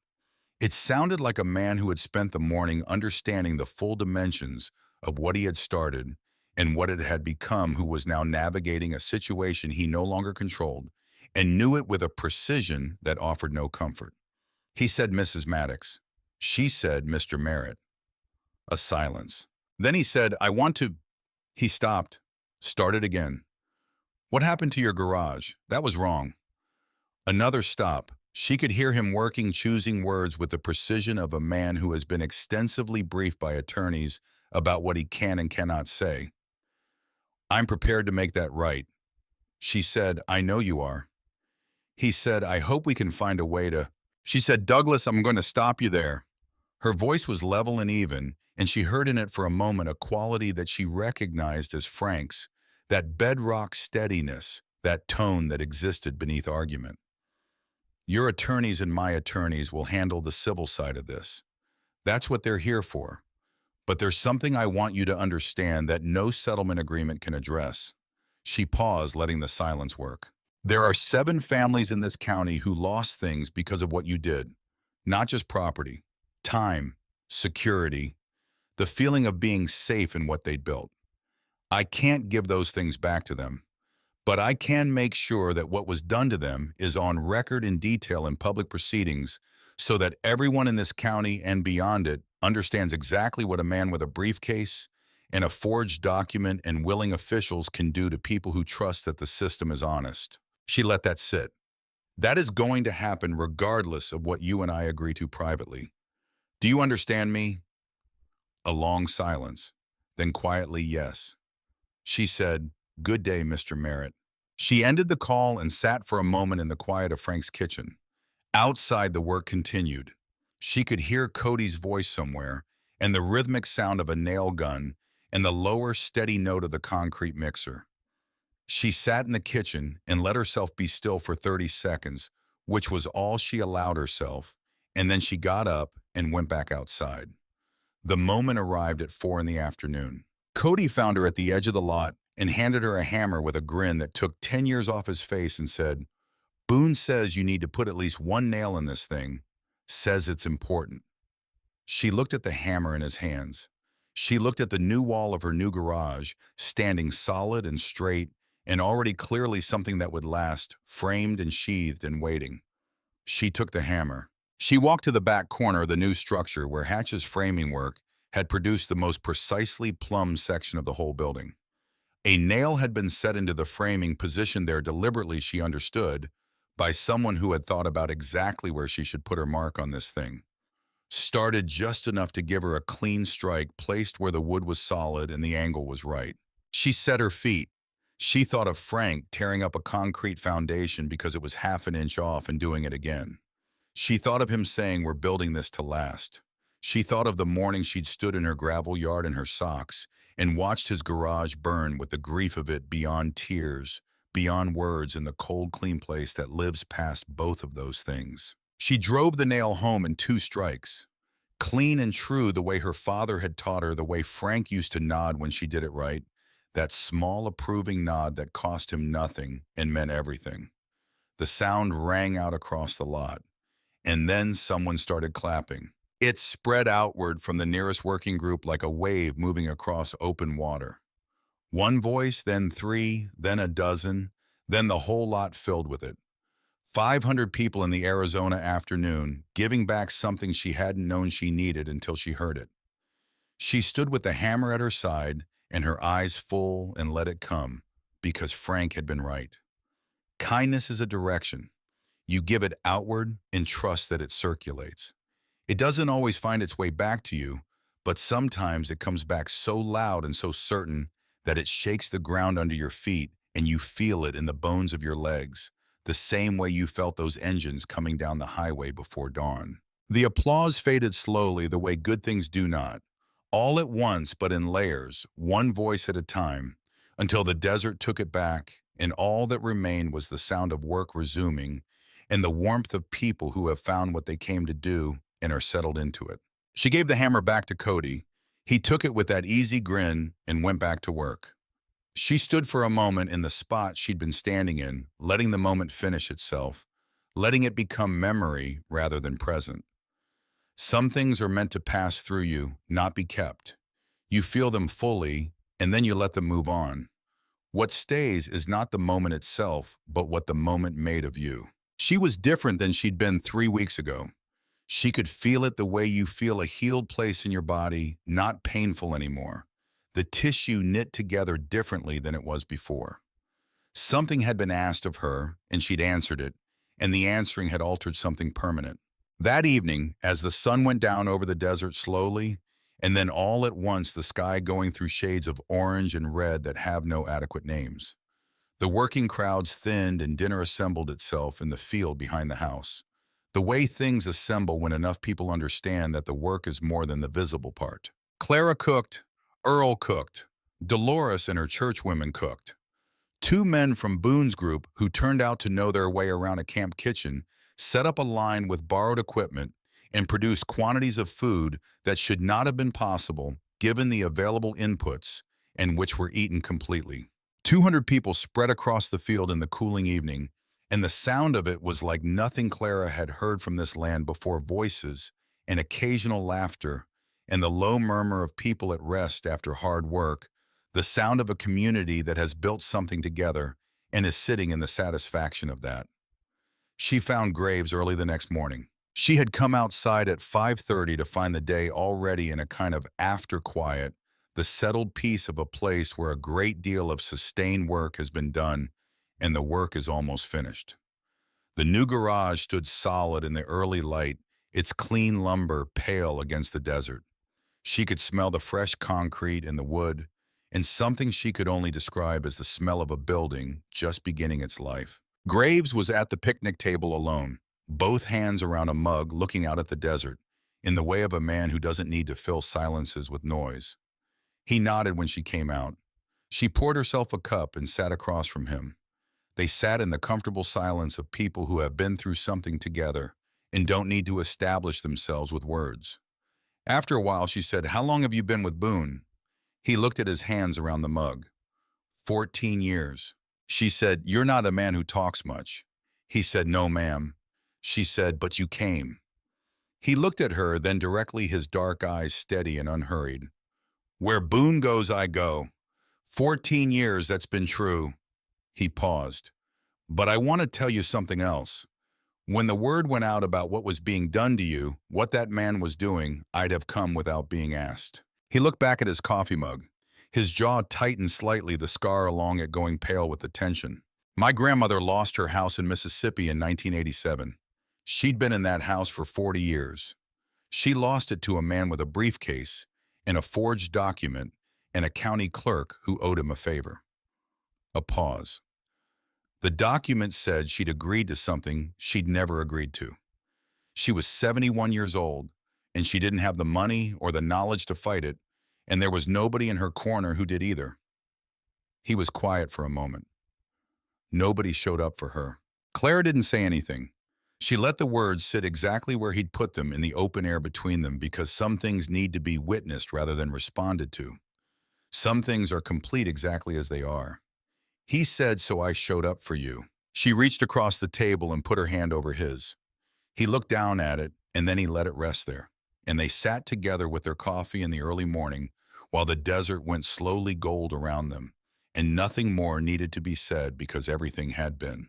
They left over the course of the morning, not all at once, but in groups, engines starting up one at a time, and then in clusters, the sound building, and then moving outward down the road to the highway, the column reforming in reverse. She stood on her porch and watched them go. Many of them nodded as they passed. Some raised a hand. A few stopped briefly with something to say. One man she'd never spoken to directly, a big, quiet man from Nevada, who'd been working on the roof since the previous morning, stopped and said, "You take care of yourself now, ma'am," with a sincerity so complete and unadorned that she had to look away for a moment after he rode on. Hatch stopped and said that the corner framing would stand 100 years, and he said it the way craftsmen say things they know to be true from experience, not the way people say things to make you feel better. Wren stopped and shook her hand without saying anything, which was its own kind of statement. Daly stopped and said, "Good land, Mrs. Maddox, worth keeping." And there was something in his voice that told her he knew what land was worth keeping because he'd seen what happened when people were made to give it up against their will. Cody was near the end of the column. He pulled up to the edge of the porch and stopped his engine and sat for a moment looking at the new garage and then at her. He'd changed somehow in the 2 days since she'd first seen him in the lot, not older exactly, but settled in some way, like something had found its place in him. He said, "You going to be okay?" She said, "I'm going to be more than okay." He nodded slowly, like he was filing that away somewhere it would keep. Then he said, "That first night when I told you we were kind of used to it not having doors opened." He stopped, looked down at his hands on the handlebars, then back up at her. "I want you to know that I'm going to carry what you did for the rest of my life. I'm going to remember it when it matters." She said, "Then use it, Cody. When you see someone who needs a door open, you open it. Don't think about it. Just open it." He said, "Yes, ma'am." He rode away and she watched his taillights until the road bent and took him from her sight. Boone was last. He sat on his bike at the edge of the lot for a moment. After everyone else was gone, The desert quiet again around them, in the way it gets when a sustained human presence has ended and the land takes back what belongs to it. He looked at the new garage standing in the morning light. She stepped off the porch and walked to where he was. He reached into his breast pocket and held something out. She took it, his card. But on the back, in that same blocky, deliberate handwriting, she recognized immediately day or night. Always. She looked up at him. He said, "You have my number. Don't lose it this time." She said, "I never lost it." He smiled, then the full, real smile she'd seen only a few times, the one that lived underneath the weathered surface and came out rarely and meant something when it did. He said, "I know." He rode away down the road, and she stood in the gravel lot and listened to the sound of his engine carrying across the desert morning, clear at first, then blending with the distance, then becoming something felt rather than heard, and then nothing at all. Just the wind, just the birds that had come back into the mesquite trees, just the deep, settled silence of land that belongs to the person standing on it. She turned and looked at what remained. The new garage, the part shelf rebuilt in solid oak by a man named Briggs, who had spent 2 days on nothing else, measuring and remeasuring, working from the dimensions she'd given him from memory, because she'd memorized Frank's original shelf the way you memorize the face of someone you love, not deliberately, but through the accumulated attention of decades. The shelf wasn't Frank's shelf, but it was right. It was exactly as right as she'd been able to tell him to make it, and it would do what Frank's shelf had done: be reliable, be logical, be there when she needed it. The concrete pad new and clean. The electrical panel correctly rated, installed by Graves and two others who had not left until it was done exactly right. The windows on the south wall that let in more light than the old ones had Foss's quiet suggestion the previous morning. More light in the working space, he'd said, is always better. She'd agreed. It was not Frank's garage. She was clear-eyed about that and had no desire to pretend otherwise. Frank's garage was gone. The thing built over 2 summers with his handprints in every board and his problem-solving in every joint and his refusal to cut corners present in every square foot, that thing was ash. That loss was real, and it was permanent, and she carried it the way she carried Frank's absence, not as something to be resolved, but as something to be lived with, integrated, made part of the structure of how she moved through the world. But this was hers. Fully, completely, legally, permanently, irrevocably hers. Foss had confirmed it the previous afternoon. The fraudulent property deed had been officially invalidated by the county recorder's office, acting under direction from the Attorney General. The fabricated tax debt had been formally withdrawn. The title was clean. The land was clean. Douglas Merritt was indicted by a federal grand jury 11 weeks later on charges of wire fraud, conspiracy to commit arson, bribery of public officials, and racketeering. The indictment named 6 co-conspirators, including the 2 county employees whose emails had provided the foundation of the case. 6 of the 7 families whose properties had been targeted joined the civil action. The Callahans, who had sold under duress 3 years earlier. The Hendersons, who had done the same. 4 others whose stories looked exactly like Clara's because they had been executed from the same playbook by the same hands. The trial lasted 3 weeks. The verdict was not close. Merritt's resort project was never built. The land he had assembled over 3 years through fraud and pressure and fabricated legal process was eventually sold in parcels by the bankruptcy estate, and most of it went back to the county and to the families who had originally held it at prices that reflected what it was actually worth. The garage on the old Arizona highway became over the years the kind of place people talked about in the way people talk about places that mean something beyond their function. A roadside mechanic shop run by a woman with grease-stained hands and gray hair, and a coffee pot that was always on, and a policy, unwritten absolute, of never turning anyone away who needed help. Travelers stopped there, not always knowing exactly why, not always able to articulate what it was about the gravel lot and the open bay, and the woman who came to the doorway and looked at you and simply saw a person who might need something. Something in the quality of the welcome. Something in the absence of calculation of the ordinary human arithmetic of what this cost me versus what I get. Something that said plainly and without announcement, "You are not a stranger here." On the back wall of the garage, above the oak shelf that ran the full length of the space, hung a single frame piece of paper. Not a certificate, not a photograph.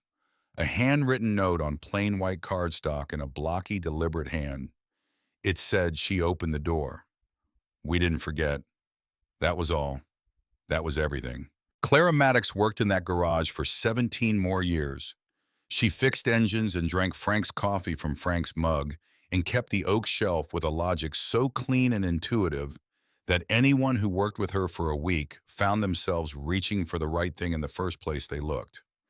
She helped people because they needed it, and she could give it, which had always been the only reason she needed. She thought about Frank every day, not with the sharp edge of early grief, but with the settled present quality of someone who has been gone long enough that their absence has become a kind of companionship.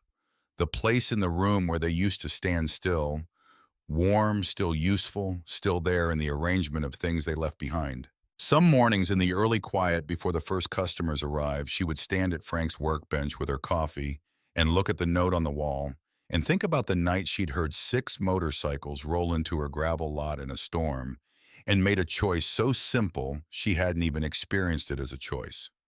She had just done what was obvious, what Frank had always done. Because they're people. That's it. That's the whole reason. And she would think about the 500 engines she had heard coming down that road in the gray before dawn, and the man who had stood at the bottom of her porch steps with road-tired eyes and said, "Final count is still coming in last. I heard 512, and she would feel something. She never found a clean name for something between gratitude and grief and wonder, and the satisfaction of a truth you have tested and found to be real all at once, altogether too large to be one thing. Kindness is not quiet. Kindness given without fear and without condition does not diminish. It travels roads you never walked. It reaches people you never met. It returns to you changed, larger, louder, more certain of itself than anything you started. It comes back in the form of 500 headlights on a dark highway at dawn when you need it most, and it comes back in a quiet man's voice at a picnic table saying, "Nobody showed up for her, so I showed up for you." And it comes back every time a stranger pulls into your lot, not quite knowing why. And you walk to the doorway and look at them and simply see a person who might need something.